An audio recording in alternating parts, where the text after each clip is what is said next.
What if I told you there was a prehistoric war so brutal, so devastating, that it wiped out nearly every man on the planet?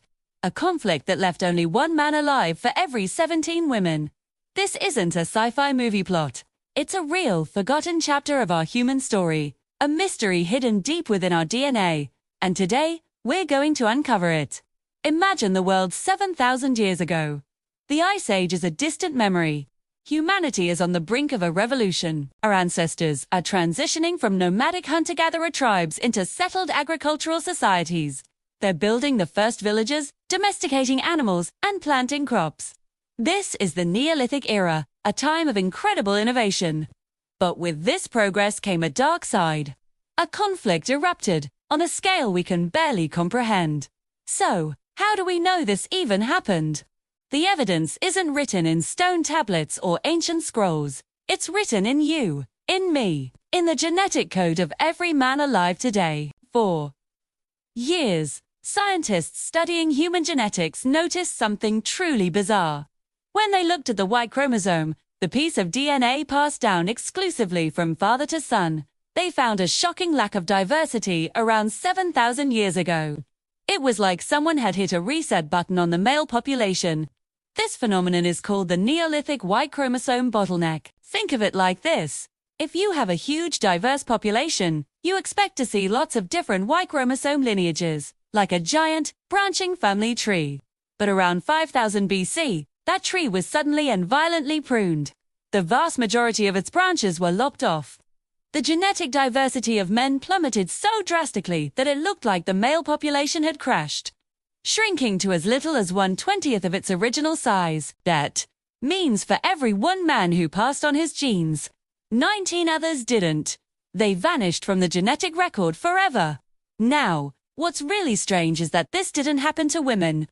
When scientists looked at mitochondrial DNA, which is passed down from mother to child, they saw a completely different story. The female population continued to grow and diversify. It was only the men who were disappearing. This wasn't a plague or a famine, because that would have affected everyone more or less equally. This was something else. Something that specifically targeted men. For a long time, this was a massive puzzle. Some researchers initially thought it might be related to the way people were moving and settling. Maybe a few powerful patriarchs just had a lot more children than others. But that didn't quite add up to the sheer scale of this genetic wipeout. It took a team of researchers from Stanford University to propose a new, more chilling explanation. They argued that the only thing that could cause such a massive male-specific die-off was relentless clan-on-clan warfare. Here's the theory. As societies started farming, they also started claiming land. And with land comes the concept of ownership, wealth, and territory. For the first time, people had something to defend and something to covet. Hunter-gatherer groups were generally more nomadic and egalitarian. But agriculture changed the game. It tied people to a specific place, created resources that could be stored, hoarded, and stolen. These early farming societies were organized into patrilineal clans. That means kinship and inheritance were traced through the male line. Your identity, your land, and your social standing all came from your father's side of the family. This structure created intense loyalty within clans, but also fierce competition between them. If one clan attacked another, they wouldn't just take their food or land. To truly conquer them and eliminate them as a future threat, they would annihilate the entire male line. It was a brutal winner-take-all world. When one clan defeated another, they would kill the men and boys, ensuring that the defeated clan's Y chromosome lineage would end right there.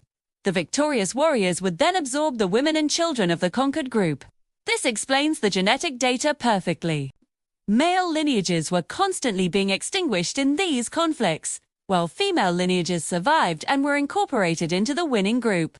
Think about the sheer horror of this. Generations of constant low-level warfare. Entire family trees of men being erased from existence. It wasn't one single epic battle.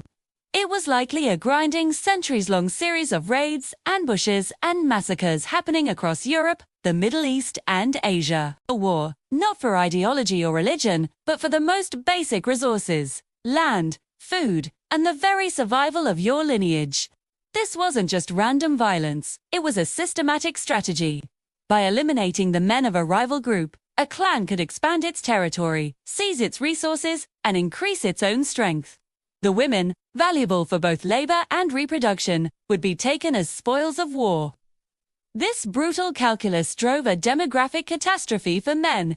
For roughly 2,000 years, humanity was locked in this deadly cycle. So, what stopped it? How did humanity pull back from the brink? The same thing that started the conflict likely ended it. Social evolution.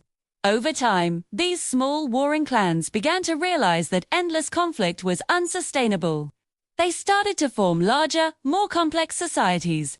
Instead of warring clans, we see the rise of chiefdoms, and eventually, the first states and empires.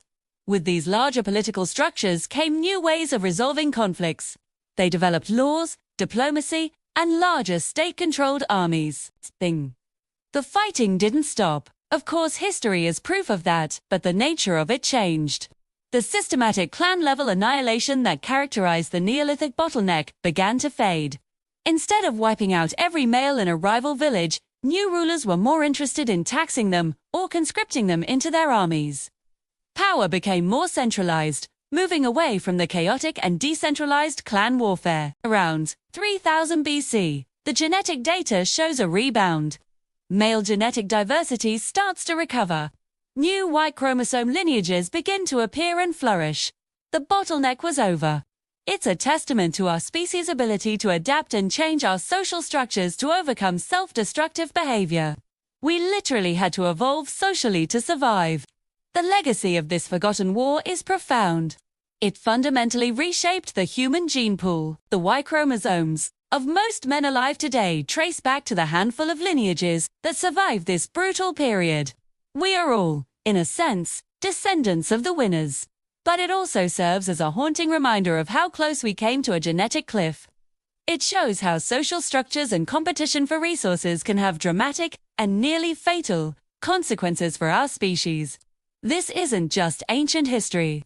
It's a story about the complex interplay between culture, technology, and our own biology. The shift to agriculture, a technological leap that we celebrate as the dawn of civilization, also unleashed a dark potential for conflict that nearly wiped out half of our species. It reminds us that progress is often a double-edged sword. Every time we unlock a new technology or create a new form of society, we need to be mindful of the unforeseen consequences. The story of the Neolithic Y chromosome bottleneck is a powerful prehistoric lesson written in our very DNA. A silent warning from our ancestors about the dangers of unchecked conflict and the importance of cooperation for our ultimate survival. It's an incredible story, isn't it? A war forgotten by history, but remembered by our genes. It makes you look at the world and our own past in a completely new light. What other secrets are hidden in our DNA, waiting to be discovered? States. Thanks so much for watching. If you found this fascinating, make sure to hit that like button and subscribe for more deep dives into the mysteries of the human story. See you in the next one.